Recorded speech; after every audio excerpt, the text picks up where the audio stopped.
Selamat pagi Ibu. Pagi Bu Ya, perkenalkan Ibu, nama saya Bidan Sumari, bidan yang bertugas di pagi hari ini ya Ibu ya.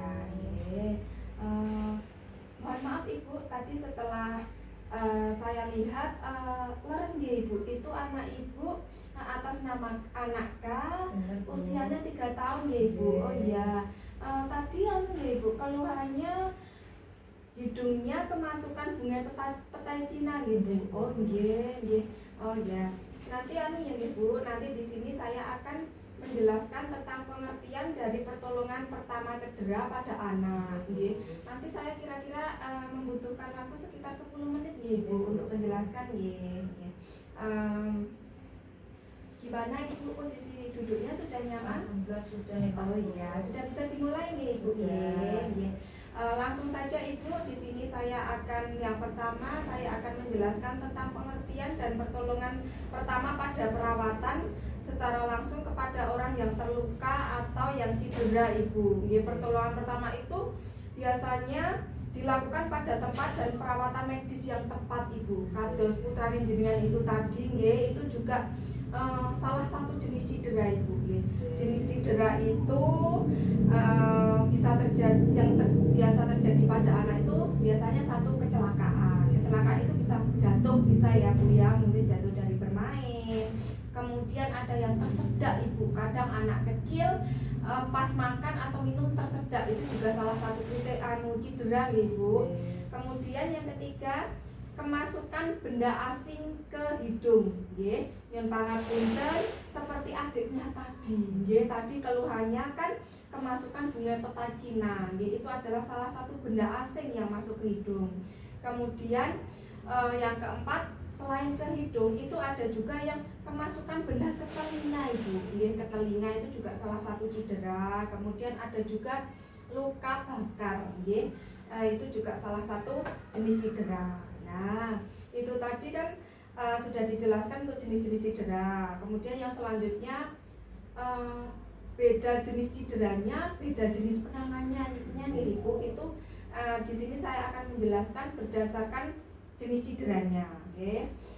Tadi apabila jatuh tadi masuk kriteria kecelakaan Ibu. Apabila itu jatuh terjadi luka memar itu sebaiknya dikompres dengan air dingin Ibu atau dengan air es Karena apa? Karena untuk mengurangi lebam dan bisa untuk menghentikan perdarahan. Biasanya kalau jatuh itu kan kadang ada luka yang berdarah itu dikompres dingin itu bisa mengurangi lebam dan perdarahannya itu. Kemudian apabila terasa nyeri sekali Ibu, kira-kira mungkin lukanya agak dalam, itu bisa diberikan obat pereda nyeri mungkin karena yang terluka tingkat nyerinya juga lukanya lebar, dia akan kesakitan, maka itu nanti bisa diberikan obat anti nyeri Kemudian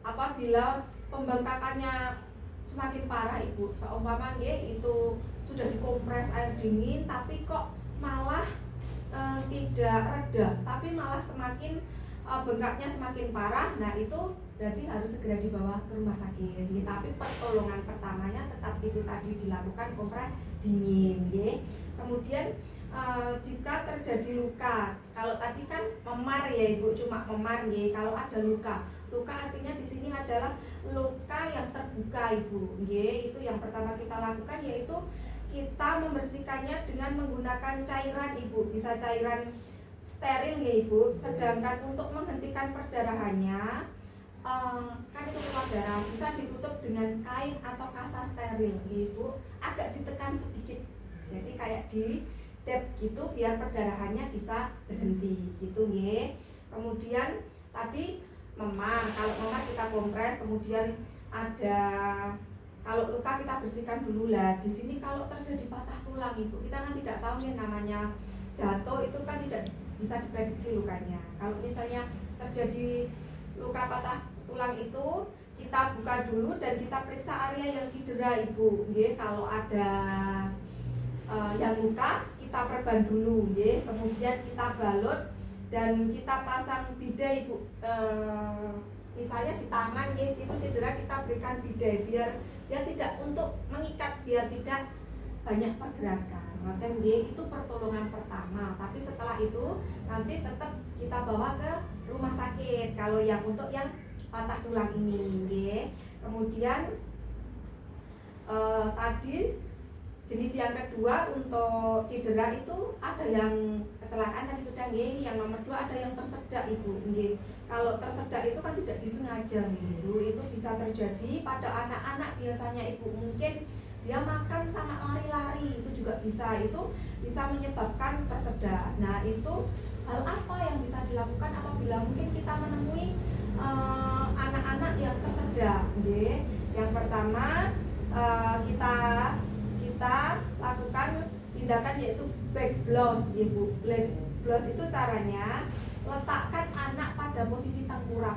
Jadi disuruh tengkurap nggih, dengan kepala lebih rendah. Posisinya kepala itu lebih rendah dari kaki nggih Ibu. Kemudian berikan 5 pukulan dengan menggunakan tumit atau telapak tangan. Dihadapkan ke bawah terus ditepuk-tepuk Ibu nggih di bagian punggungnya nggih.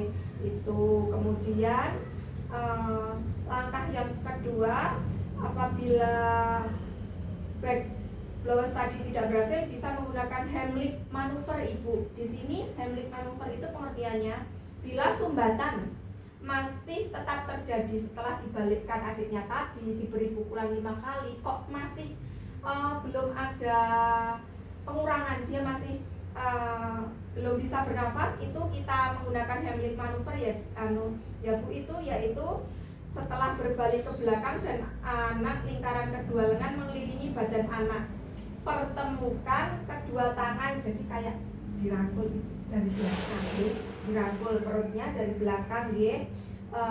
Kemudian lakukan hentakan ke arah belakang, lalu lakukan ini sebanyak 5 kali ke belakang terus ke atas Ibu. Jadi kayak dipegang perutnya dari belakang, kita lakukan tarikan ke belakang terus ke atas Ibu. Jadi kayak dikeluarkan gitu nggih itu. Nah, tadi bila obstruksi masih tetap, tadi setelah dibalikkan kita lakukan gerakan yang kedua masih terjadi sumbatan lagi, itu bisa dilihat Ibu. Nah, di bagian mulut anak apakah ada bahan yang menyebabkan sumbatan Ibu nggih, misalnya atau makanan atau itu bisa kita keluarkan dulu nggih. Mungkin tadi setelah kita lakukan manuver yang kedua itu makanannya keluar kan belum keluar sepenuhnya, jadi mungkin bisa agak ditarik kalau makannya itu ya. Kemudian bila tidak berhasil itu segera bawa ke rumah sakit gitu. Jadi setelah 3 tindakan tadi bila tidak berhasil, baru dibawa ke rumah sakit gitu. Kemudian untuk cedera yang ketiga yaitu tadi kemasukan benda asing ya Ibu. Ini untuk kemasukan benda asing bisa di hidung ataupun di telinga. Kalau benda asing masuk di hidung, itu mengeluarkan benda asing dengan menggunakan benda yang tumpul dan lembut untuk mengeluarkan benda tersebut Ibu. Jika tidak berhasil, bawa ke rumah sakit. Benda tumpul itu bendanya itu tumpul dan lembut ya Ibu, soalnya kan mau dimasukkan ke hidung, takutnya kalau terluka. Bila jika tidak berhasil, itu harus segera dibawa ke rumah sakit nih, soalnya hubungannya hidung sama saluran pernafasan gitu ya Ibu. Tadi kalau masuk ke lubang hidung, cedera yang jenis berikutnya tadi adalah cedera yang masuk ke lubang telinga. Apabila masuk di lubang telinga, kemasukan benda asing berukuran kecil, cara mengeluarkannya adalah dengan cara memiringkan kepala ke arah bagian telinga yang kemasukan benda asing. Misalnya, yang kemasukan itu kuping sebelah kanan Bu, kita miringkannya ke sebelah kanan, Kemudian kepala bagian lainnya ditepuk-tepuk dengan tangan, miring ke kanan, yang sebelah kiri kita tepuk-tepuk kayak kita mengeluarkan gitu, Kemudian itu kalau kemasukannya benda. Kalau kemasukannya itu hewan yang di kuping, itu beda lagi nih Bu cara penanganannya. Kalau kupingnya itu kemasukan hewan, itu caranya yaitu dengan cara meneteskan minyak zaitun Bu ke dalam lubang telinga yang kemasukan serangga.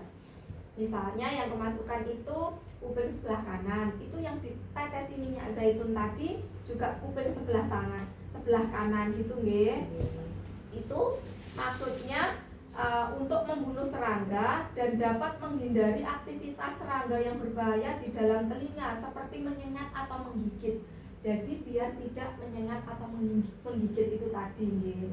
Kemudian apabila kemasukan biji-bijian Ibu, misalnya seperti mungkin kacang nggih. Nah, itu dikeluarkan dengan menggunakan alat bantu Ibu seperti korek kuping nggih.